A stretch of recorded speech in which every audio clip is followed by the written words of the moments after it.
नमस्कार मित्रांनो, तर मालिकेच्या येणाऱ्या एपिसोडमध्ये आपल्याला असं बघायला मिळणार आहे की आता जगन्नाथने ठरवलेलं असतं की भैरवी वजेचा खेळ संपवायचा। आत्तापर्यंत तिने सावलीचा जसा वापर करून घेतला आहे ना, ते बघता तो आता तिला सोडणार नसतो आणि सावलीला त्याने आपली मुलगीचं मानलेलं असतं। आपल्या मुलीला तिची ओळख तो परत आता करून देणार असतो आणि तिचा आवाजसुद्धा तिला परत मिळवून देणार असतो आणि त्याच्या पत्नीसोबत तो बोलत असतो की आता भैरवी वजेचा खेळ संपणार आणि तिचा खरा चेहरा मी सगळ्यांसमोर आणणार। अलका म्हणते, म्हणजे तुम्ही नक्की काय करणार आहात?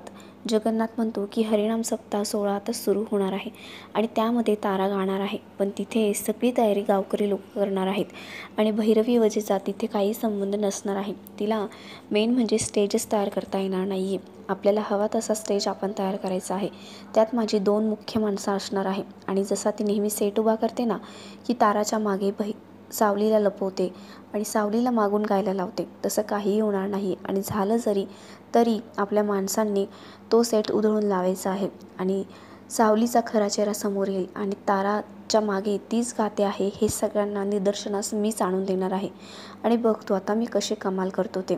आता जगन्नाथचं पूर्ण प्लॅनिंग झालेलं असतं आणि भैरवीचा खरा चेहरा आता लवकरच सगळ्यांसमोर येणार असतो आणि त्याचबरोबर सावलीचा देखील खरा चेहरा सगळ्यांसमोर येणार असतो। सावली किती गुणवान आहे आणि तिची आपल्या पांडुरंगावरती किती श्रद्धा आहे आणि तिच्या पांडुरंगाची सुद्धा तिच्यावरती किती कृपा आहे।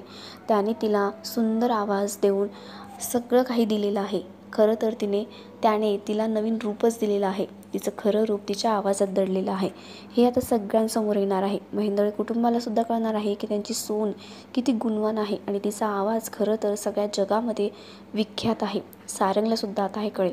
तर मग बघूया आता सावलीचं नशीब कसं पलटतं ते, हे नक्कीच इंटरेस्टिंग असणार आहे। तर मग अशाच इंटरेस्टिंग अपडेटसाठी तुम्ही आमच्या चॅनलला नक्की सबस्क्राईब करा। धन्यवाद।